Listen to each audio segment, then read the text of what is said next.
Hello and welcome to the Minimum Competence episode for Monday, March 17th, 2025. I'm your host for today, Andrew Leahy, a tax and technology attorney from New Jersey.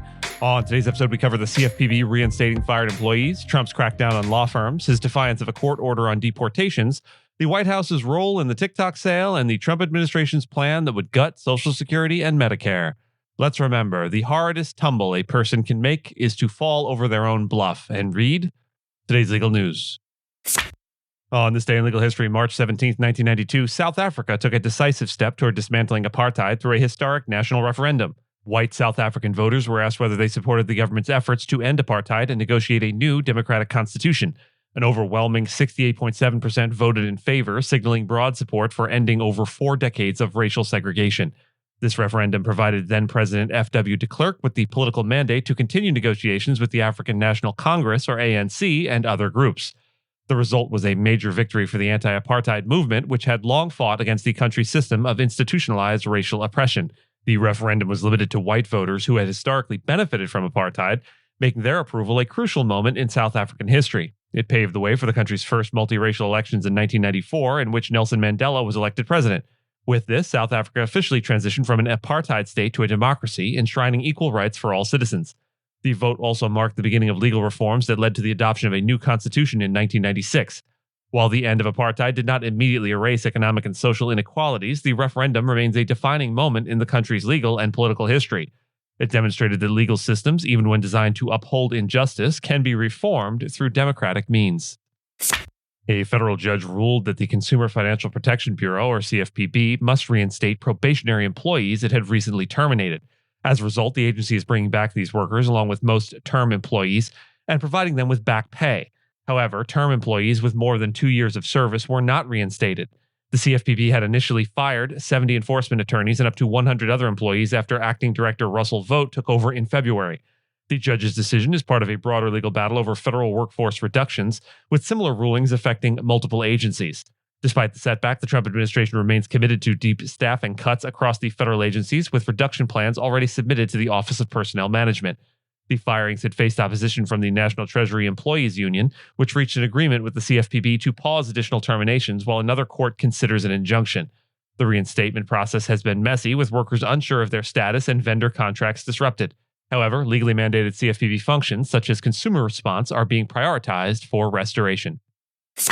Trump has escalated his attacks on major law firms, this time targeting Paul Weiss, a firm known for representing top financial institutions and engaging in high-profile pro bono work. His executive order directs federal agencies to cut ties with companies that are Paul Weiss clients and suspend the firm's lawyers' security clearances. The move follows similar actions against Perkins Coie and Covington and Burling. Paul Weiss has deep ties to Wall Street, with clients including J.P. Morgan Chase, Goldman Sachs, and Apollo Global Management. Some of these corporate leaders have criticized Trump's tariff policies, potentially influencing his decision to go after the firm. Trump's order highlights Paul Weiss's past work, including its involvement in a lawsuit against the Proud Boys and Oath Keepers over the January 6th Capitol riot. The firm has a long history of civil rights advocacy, from Brown v. Board of Education to LGBTQ+ and voting rights cases. Critics argue Trump's actions are politically motivated, targeting firms with Democratic connections while ignoring their bipartisan donor base.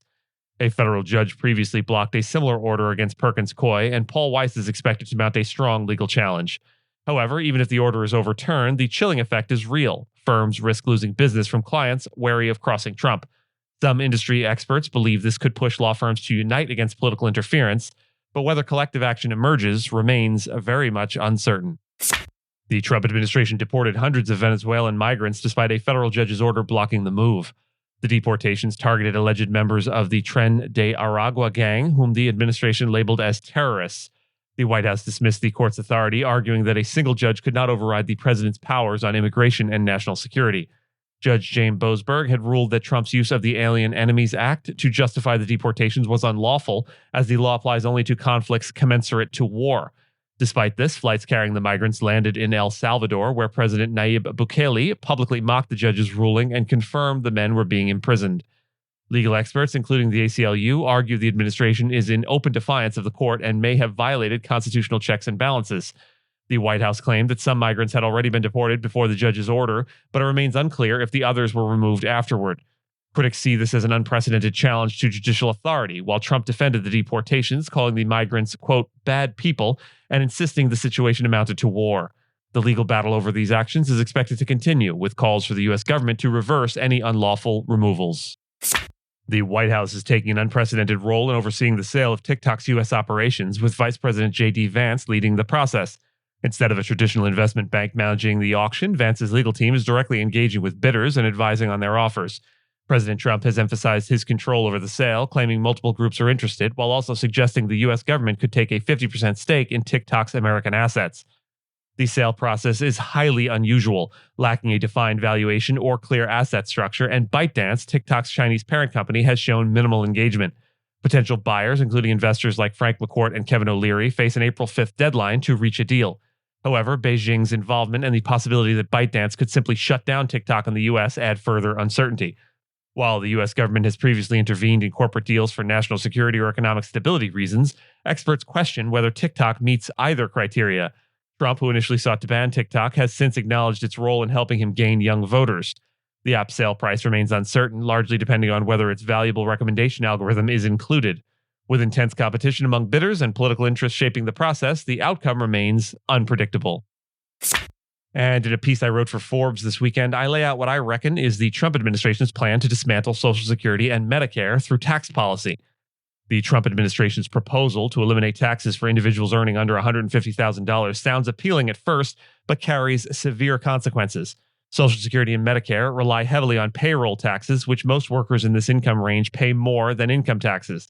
If these taxes are removed, the programs will be starved of funding, leading to either massive deficit spending, extreme benefit cuts, or a shift to regressive taxes like sales taxes. The proposal, combined with extending the 2017 Tax Cuts and Jobs Act, or TCJA, would disproportionately benefit the wealthy while leaving the middle class to shoulder the remaining tax burden. The TCJA already made corporate tax cuts permanent while setting individual cuts to expire by 2025, favoring the rich.